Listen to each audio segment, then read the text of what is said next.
O Êxodo. Essa é uma das histórias mais fortes da nossa civilização, né? Fala de opressão, de libertação, da fundação de um povo. Mas e se a verdadeira origem dessa história não estiver exatamente nos textos sagrados, mas sim escondida, nos silêncios e nos fragmentos do Antigo Egito? É exatamente isso que a gente vai investigar hoje. E é aqui que o nosso mistério realmente começa. A Bíblia fala da saída de centenas de milhares de pessoas, da aniquilação do exército do Faraó, de uma nação inteira mergulhada no caos por causa das pragas divinas. Um evento desse tamanho, com certeza, deveria ter deixado uma marca gigantesca nos registros egípcios. Mas, quando os arqueólogos e historiadores olham os papiros, olham as paredes dos templos, eles encontram um silêncio profundo. Então, a nossa análise se transforma numa verdadeira história de detetive. Já que não tem prova direta, vamos ter que procurar por pistas indiretas, sabe? Ecos de eventos reais que podem, com o tempo, ter se juntado para formar a lenda que a gente conhece hoje. E aqui o conflito fica bem claro, né? De um lado a gente tem um relato bíblico super dramático, do outro um vazio completo nos registros de uma das civilizações mais detalhistas da história. Os faraós registravam tudo, principalmente as vitórias deles. Por que eles nunca mencionariam uma derrota tão humilhante? É exatamente aqui que nossa busca por pistas começa pra valer. A nossa primeira pista vem de um lugar, olha, bem inesperado. Uma contra-história contada pelos próprios egípcios. Um historiador egípcio lá do século III a.C., chamado Manetão, conta uma versão que é, ao mesmo tempo, chocantemente diferente e estranhamente familiar. De acordo com o Manetão, cujos textos foram preservados por outro historiador, o Flávio Joséfo, não existiu fuga heróica de escravos, não. O que aconteceu foi uma expulsão em massa de 80 mil leprosos e impuros que estariam, digamos, poluindo a terra do Egito. A história vira de ponta cabeça. E a natureza dessa revolta era radical.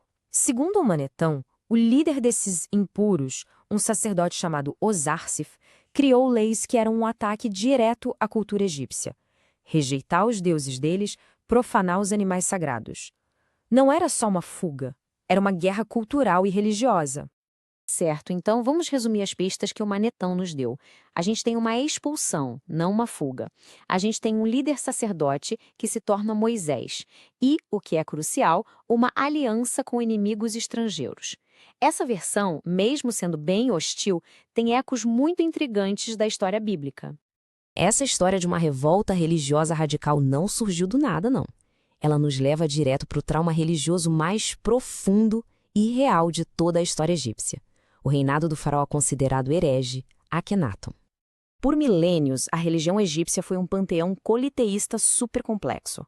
Amon-Ra, Osíris, Ísis, Horus, centenas de deuses que governavam cada aspecto da vida e da morte.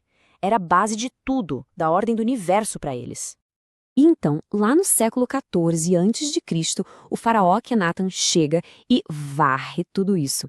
Ele fechou os templos, apagou os nomes dos deuses antigos e declarou que só existia uma divindade que merecia a adoração. O Aton, o disco solar, foi a primeira e talvez a mais violenta imposição de monoteísmo da história. E o mais importante de tudo, inscrições que foram achadas na capital do Akhenaton, Amarna, mostram que entre os seguidores dessa nova fé estavam asiáticos, ou seja, povos semitas. A ideia de um grupo semita abraçando o monoteísmo dentro do Egito não é ficção. Tem uma base histórica real. A revolução do Akhenaton foi tão traumática, tão odiada, que depois que ele morreu, seus sucessores tentaram apagá-lo completamente da história. Os monumentos dele foram destruídos, o nome dele foi raspado das listas de reis. Esse ato, a damnatio memoriae, explica por que os registros oficiais são silenciosos e por que relatos que vieram depois, como o de Manetão, parecem baseados em lendas e rumores. E essa revolução nos leva a mais uma peça desse quebra-cabeça, a identidade do próprio Moisés. E a primeira pista está escondida bem ali, no nome dele. E aqui a gente tem uma reviravolta. O nome Moisés, ou Moshe, não tem uma origem hebraica muito clara. Mas em egípcio, Mose significa simplesmente filho ou criança. É um pedaço comum em nomes de faraós, como Tutmés, filho de Tote, ou Ramés, filho de Ra. Pois é, o nome do grande profeta hebreu era, na verdade, egípcio. Isso nos leva a uma figura histórica real e super enigmática, o príncipe Tutmés. Ele era o irmão mais velho do Akhenaton, o herdeiro do trono e um sumo sacerdote poderosíssimo. E, no auge do seu poder, ele simplesmente some. Desaparece dos registros históricos, ninguém sabe o que aconteceu com ele. Então a questão que fica é: será que esse príncipe real egípcio, um líder religioso que sumiu, poderia ser inspiração histórica para aquele sacerdote rebelde, o Osarsif, que o Manetão diz que mudou o nome para Moisés? A conexão é, para dizer o mínimo, bem intrigante. Agora, vamos para a nossa peça final, aquela que une todas essas pistas. A teoria aqui é que o êxodo não é a memória de um evento só, mas sim a fusão de vários traumas históricos diferentes em uma única e poderosa narrativa. As pragas da Bíblia encontram ecos impressionantes em textos egípcios antigos que descrevem grandes desastres. Muitos estudiosos acreditam que esses textos não falam do êxodo, mas sim das consequências da erupção catastrófica do vulcão Santorini por volta de 1600 a.C.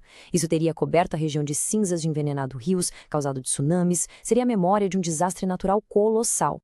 A época dessa erupção coincide com outro trauma egípcio, a expulsão dos Hicsos, um povo semita que governou o norte do Egito. Isso nos dá um modelo histórico para uma saída em massa de asiáticos do Egito, associada a um período de caos e desastre. Então, aqui está a teoria completa. A história do Êxodo pode ser uma memória composta. A erupção de Santorini fornece a memória das pragas, a expulsão dos Hicsos, a memória da partida em massa, a revolução de Akhenaton, o trauma da imposição do monoteísmo, e a figura misteriosa do príncipe Tutmés, a semente para o personagem de Moisés. 4 eventos históricos separados, fundidos em uma única lenda. O termo acadêmico para isso é mnemohistória. É o estudo não apenas dos fatos do passado, mas de como esses fatos são lembrados, interpretados e transformados pela memória cultural ao longo de gerações. O Êxodo seria talvez um dos exemplos mais poderosos de mnemohistória. Portanto, o ponto-chave aqui é que a busca por uma única data ou um único faraó para o êxodo pode ser a pergunta errada. A força dessa história não estaria na sua precisão literal, mas na sua capacidade de costurar fragmentos de traumas históricos reais em um mito fundador, que deu identidade e propósito a um povo inteiro.